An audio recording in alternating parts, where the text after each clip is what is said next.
вернулась из своего небольшого путешествия и попала прямо в зиму. Потрясающая погода. Прямо зима. Снега навалило. Не могу пропустить такую погоду. Соскучилась по зиме.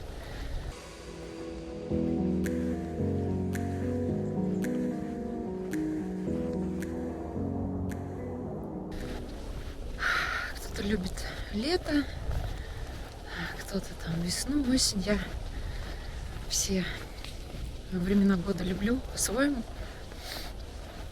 И прожив долгое время на севере, конечно, зима для меня имеет особое какое-то значение. Вообще так удивительно. Недавно здесь гуляла, здесь еще была такая золотая осень. И все было в желтых листьях. А сейчас вон снега полно. И уже, в принципе, почти все такое белое.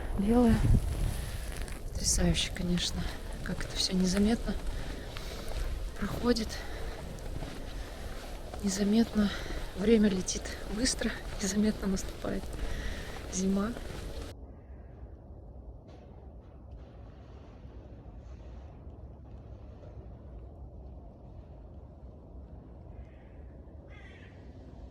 Сейчас вот иду, и падает такой вот маленький снег такой падает. Казалось бы, что такое одна снежинка? Вообще ничего, то есть от нее практически ничего не зависит. А когда их много, то получаются вот такие сугробы. И они становятся сильнее. Это мне пришла в голову такая аналогия как обычно, там, с действиями, с упорством. Когда ты чего-то хочешь, ты можешь совершать маленькие действия, которые тебя не пугают,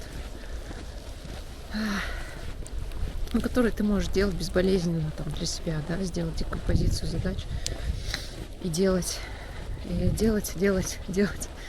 И тогда маленькие действия могут привести тебя к очень большому шагу вперед.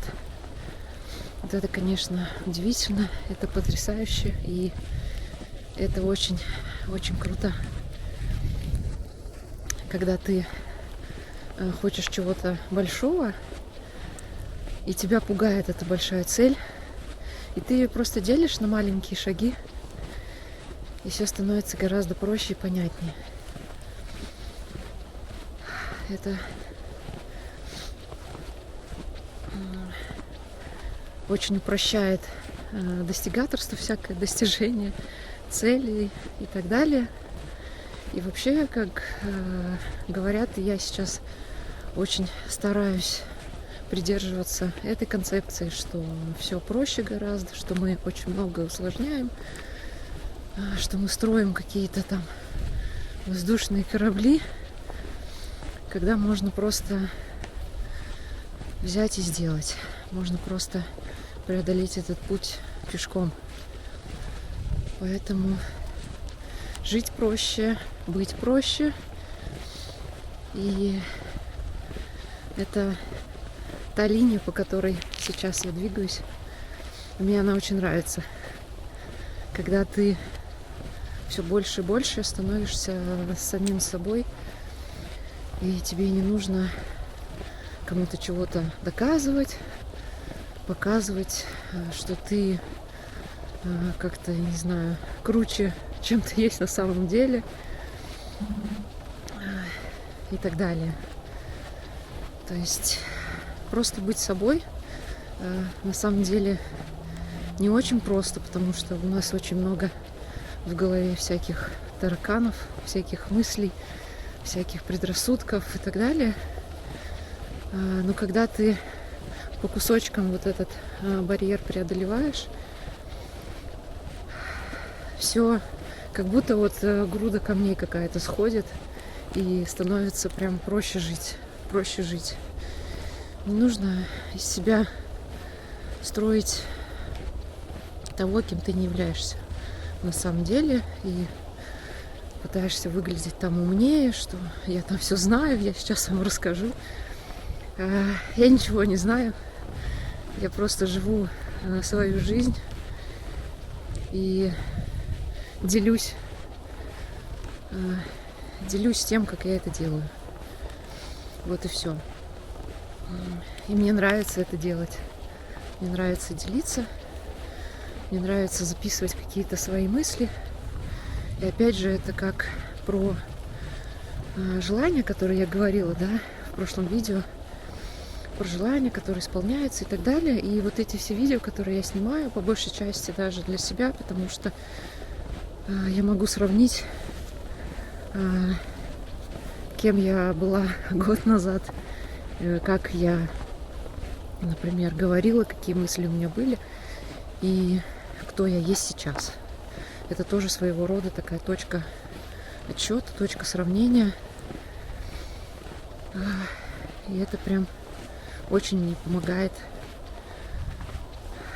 жить мою жизнь, мою собственную, не чью-то. Смотрите, какой потрясающий пейзаж. Просто невероятно. Какие-то здесь прям виды. Иду, здесь такая тишина, еще сегодня нету ветра. Все такое снежное, в снегу. Ели такие.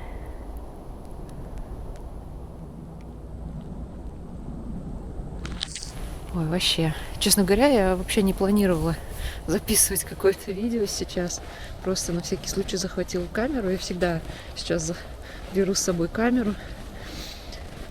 Это очень удобно.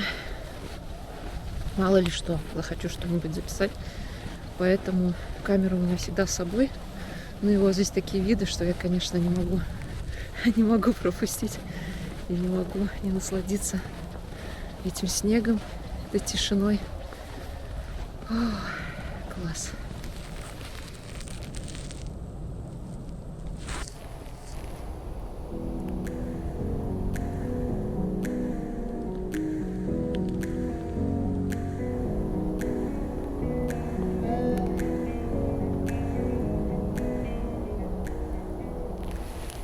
Еще такая мысль, что сейчас все больше времени хочется проводить именно с собой, наедине с собой. Не в смысле там думать, мысли какие-то, а вот просто прислушиваться к себе, к своим каким-то желаниям и к своим больше ощущениям внутри, как я себя сейчас чувствую. Мне кажется, я в каком-то видео уже говорила про такие микробудильники, а может быть и нет. У меня на наручных часах установлено несколько таких будильников рандомных. Я не знаю, в какое время они прозвенят.